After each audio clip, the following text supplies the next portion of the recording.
I'll be demonstrating how to import ITPs into CivilPro and some tips along the way to make sure it's as seamless as possible.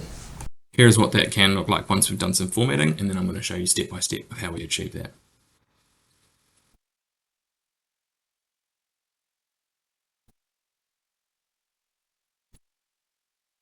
Here we can see all of this information now quickly imported into CivilPro, and then we can do some formatting in CivilPro. So let's go through the steps of how we can get it to this stage. First, we need to create a new ITP within CivilPro Desktop. So to do that, I click New ITP.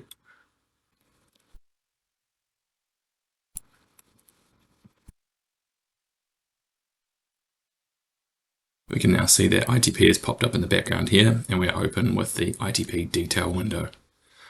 We're going to be using the ITP operations import from CSV. But before we can import from CSV, we've got to get our ITP from a Word document into an Excel format. So let's jump into the Word doc.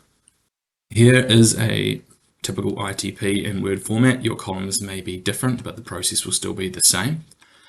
What I'm going to do now is I'm going to select everything that's in this table, copy that to the clipboard, open a new instance of Excel to navigate to the top corner and paste that information. So as we can see here, when it pastes in, we can see that we've got some merged cells and then some separate rows in here. The first thing we need to do is get rid of all merged cells because that will cause an issue with import into CivilPro. Click Merge and Center. Now the issue that we've got is we've got separate list items are in separate rows. So when we import that into CivilPro as it is on the screen here, it will mean that every single list item is a separate row within our ITP, which is not what we want. So we've got to do some formatting here to get everything that's relative to this activity step in this instance into a single row. So I'll show you what that process looks like. Select, Control X, click the cell above, select, Alt Enter, paste. Control A, Control X, Alt Enter, paste. Ignore if it says symbols as we've got here because we'll format this into the text. I'm not quite sure why this does this by default in Excel. Now that we've got everything into a single row here that will be represented in a row in our ITP, we can get rid of the additional rows. I'm going to continue to do this for all of the rows within this ITP.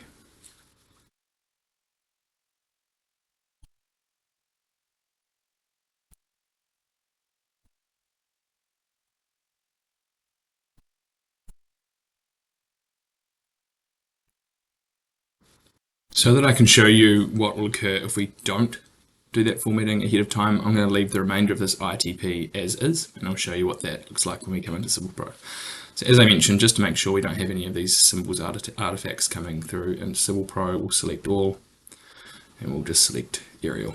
And don't worry too much about the font in here. Once we get into CivilPro, we can then format the font size, and the font color in CivilPro. So now I'm going to save this. After we've saved this file, I'm just going to show you how we can import from the clipboard. So I'll highlight all of the information in this register here. Hold down Shift, click the bottom, Control C. Back in CivilPro Desktop, I'm going to click in the top left corner here. And because I've copied it to clipboard, I'm going to say Read Data from Clipboard. As we can see, this might be an area that you come across as well. We can see that some of the formatting hasn't come through into CivilPro correctly. And this will be annoying to edit within CivilPro, so I'm going to show you how we can save the file in a different format so that we can avoid this occurring. Back in our Excel document that we saved, what we're going to do is we're going to save as. We're going to select the CSV UTF-8, delimited, and this should resolve those formatting issues that you may see. Now that we've saved as the CSV UTF-8 file type, now we're going to open CivilPro again, and we're going to import that CSV. Clicking Stormwater Drainage, if you've closed it, you'll get this window. Now we're going to click Import. And this time we're going to say Import Data from CSV File. We're going to click Next, and we're going to find that file that we just saved. Now you can see that those formatting errors are no longer present, which is good news. Now we're just going to assign the columns to the respective data fields here. So for your activities and process steps, we use the reference text in CivilPro. And we select first row as a header so that we don't bring in this information column up top.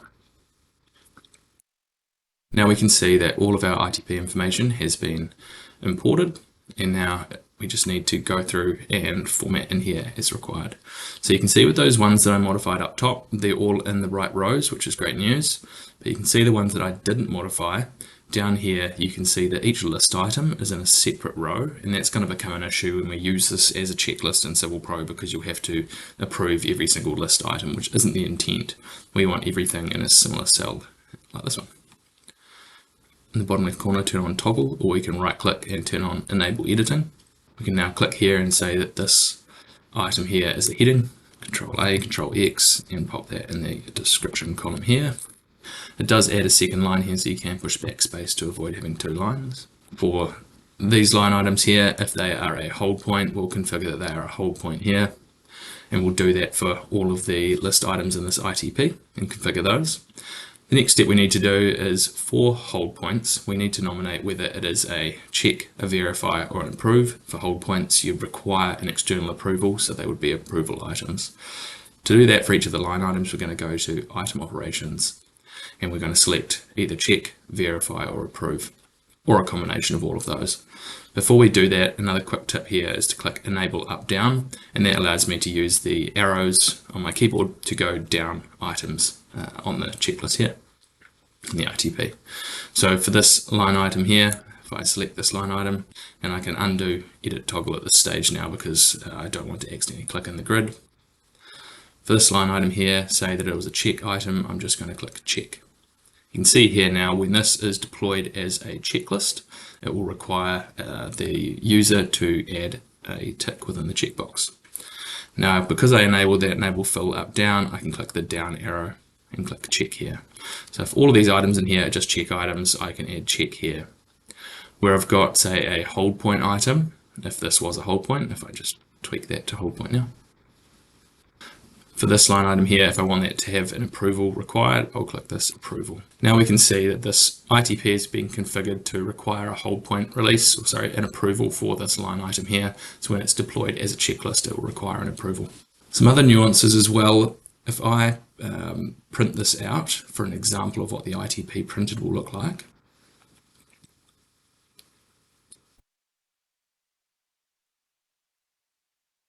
we can see that this list here that it's imported doesn't quite look like we'd expect from a list. We'd expect the bullet points and the text to all be in line. So to change that, what I can do is turn on the editing, and then I can double click on the cell to open rich text editor. And you can see here it looks a bit funny. So what I'm going to do is I'm going to get rid of the bullet points that it's imported because they didn't come in correctly. I'm going to add that formatting myself. So to add that bullet points in here, I'll highlight and click bullet points. Now those bullet points should produce correctly. We can continue through and just modify some of those other lists in here as well.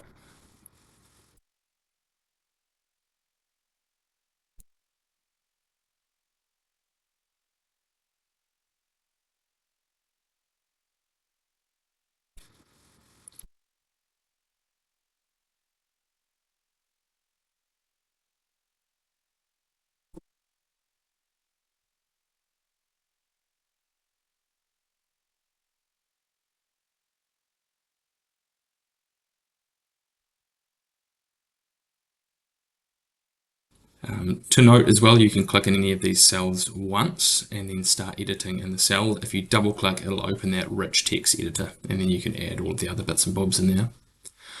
The final thing we need to do in this ITP, if you so choose to use this, and this can be added at a later date as well, is to assign the actual tests that are required for certain line items in here. So to do that, I'm going to disable the editing.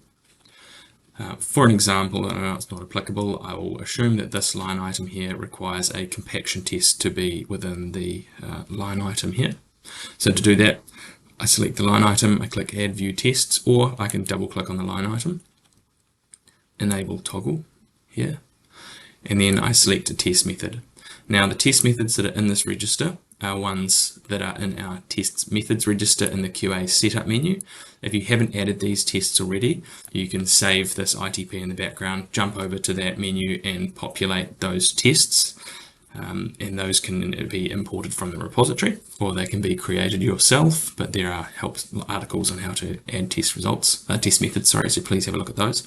Assuming you have added those test methods, in here you'll select the test method from this list. If you can't quite see the code in here and you want to, you can drag this across here as well.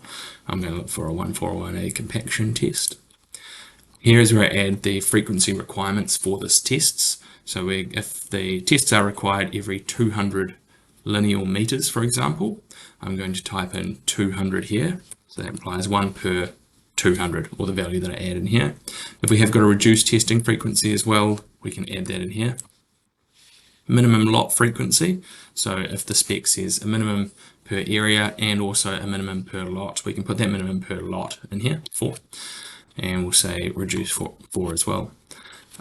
This is where we add the units. So I'm going to say linear meters. I can add a quantity basis in here as well. This isn't really applicable unless you're using the inbuilt calculator, which is in desktop only. Got a lot length. And then here's where we can paste the compliance target. So for this compaction test, I may be looking for greater than 95% MDD. And you can put however much information here as well. If you want to paste this information in here, when we format the text type, we will make sure that the font size, etc. in here looks good. So if you paste stuff in here and it looks a bit awry, don't worry, we'll sort that out very shortly. And if you want to add a new line, you can just push enter and start typing a new line. Alright, and the key thing here as well is once you've got to this here, click tab until it creates a new line, and it'll ensure that it saves this row. Now that I've added my test in here, I can undo this editing toggle and exit. And that line item now has a test associated with it. So for all line items that have tests, do that same process. Select the line item, click add test, select the test, and put the frequencies and the compliance targets in there as well.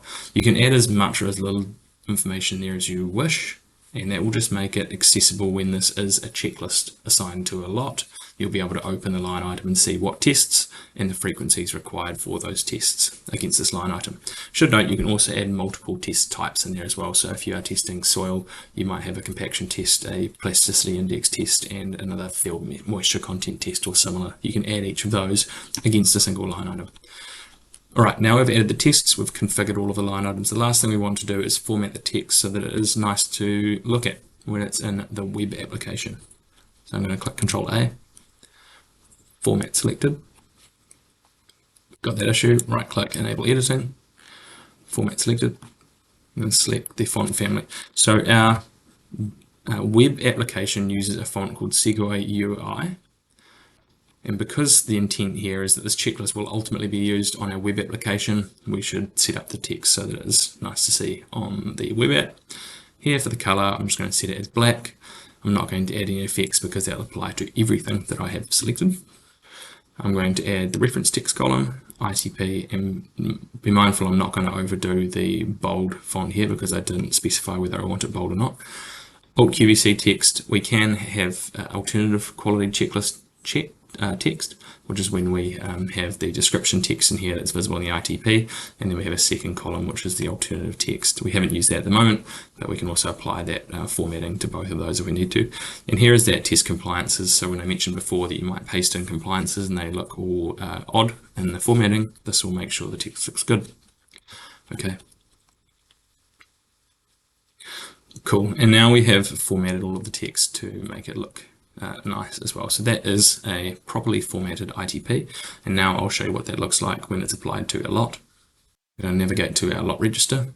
I've got a lot here. I'll select a new lot that doesn't have a checklist, double check the checklist, find that stormwater drainage, link that, and exit. And then this is what the checklist will look like when it's being completed on site. So we can see here formatting looks pretty good. Could do without those numbering here because it's already in order. And here are the checkboxes that we configured for each line item. Where we added the test in the background, we can see here that this column here has got a test, and we're assuming that the ITP description said you need to get some compaction testing for this line item. To observe that test, we can double click the item.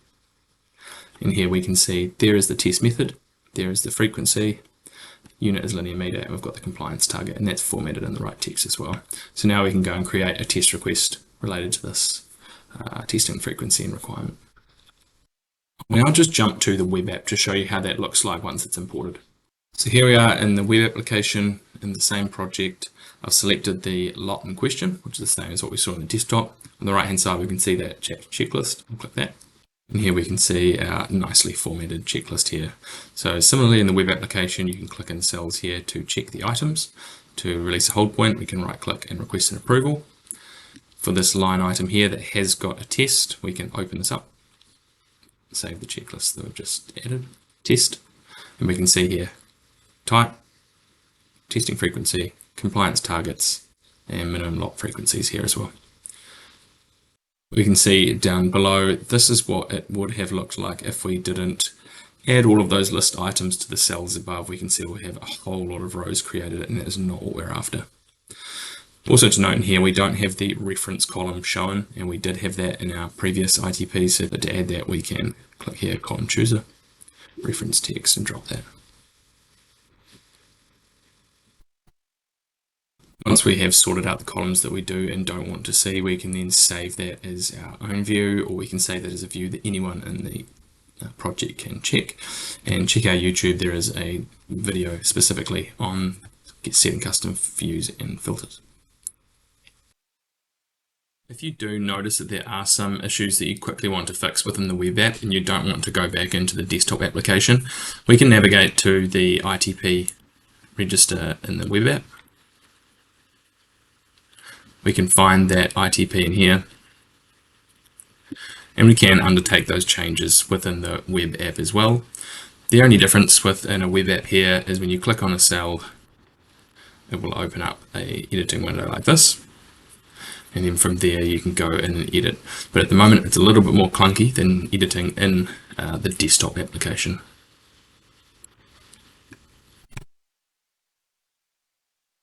To note that once you have made additions or changes into the ITP within the web application, saved and closed it, it won't automatically update the checklists that have already been applied to lots. The changes that you make will only apply from this point onwards when this is deployed to a lot. So if you deploy it to a lot, you find that there's an error on it, just unlink it from that lot, make the changes to the ITP, and then save the changes and then redeploy or relink that to the lot.